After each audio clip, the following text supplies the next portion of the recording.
In this quick video, I'll show you how to turn off VoiceOver on your iPhone even when the screen is locked. Now, when VoiceOver is enabled, interacting with your iPhone is a little different. You need to tap once to select an item, and then double tap to activate it. So for example, when you're on the lock screen and want to enter your passcode, tap a number once to select it, and then double tap to confirm. Let's say you want to enter the number 0. Simply tap it once, and then double tap it. Then you'll see it gets added to the passcode field. You will need to do the same for each digit.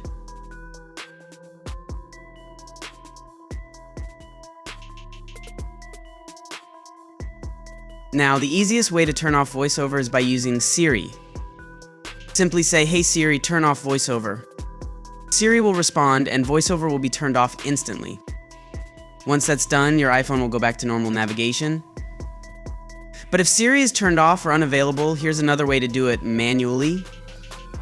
First, unlock your phone using the tap and double tap method with your passcode. Once you're on the home screen, tap on the Settings app using the same method. Now find Accessibility from the Settings app. Then tap it once and double tap to open.